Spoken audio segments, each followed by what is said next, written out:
श्री गणेशाय नमः. श्री स्वामी समर्थ.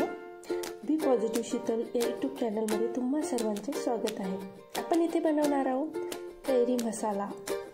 याला आपण माउथ वॉटरिंग रेसिपी असंही सांगू शकतो, कारण व्हिडिओ वॉच करत असतानाही आपल्या तोंडाला पाणी असं काही होऊ शकता. इथे आपण स्वच्छ पाण्याने कैरीला वॉश करून घेतलेले आहे. तुम्ही एखाद्या सुक्या कपड्याने ड्राय करू शकता, पण मी ड्राय न करता तशीच कट करण्यासाठी घेते. कट करत असताना ती थोडी मला हार्ड जात होती, त्यामुळं मी योग्य असं शेप त्याला देऊ शकले नाही, तर मनाला सॅटिस्फाईड झालं नाही, पण तरी तुम्ही समजून घेऊ शकता.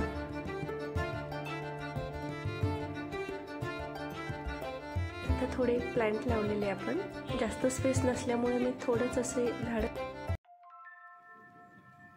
चला तर आपली इथे कैरी कट करून झाली. इथे सिक्रेट यूज हा करते मी की इथं मॅगी मसाला यूज करते. मॅगी मसाला यूज केल्यामुळे अशी डिलिशियस टेस्ट येते ना, का तुम्ही विचारही करू शकणार नाही. नक्की ट्राय करा एक वेळेस.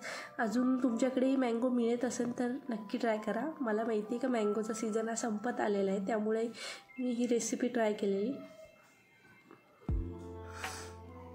तुम्ही बघू शकता किती छान अशी दिसते ना. आपण थोडा ऑइल यूज करतोय, त्याच्यानंतर ब्लॅक साल्ट यूज करते मी. इथे ब्लॅक तुम्ही कोणताही यूज करू शकता. थोडा मिर्च मसाला पावडर. जे आपल्या चॅनलवर नवीन असाल त्यांनी चॅनलला सबस्क्राईब करून घ्या. मी असेच नवनवीन व्हिडिओ तुमच्यासाठी घेऊन येणार, ते पण इझी आणि टेस्टी यम्मी. आणि सोबतच मी ट्रॅव्हलिंग व्हिडिओही शेअर करत असते कधी कधी बाहेर कोकणात जरी फिरायला गेले तर. पण आता वेळ नसल्यामुळं मग मी रेसिपी शेअर केली तुमच्यासोबत.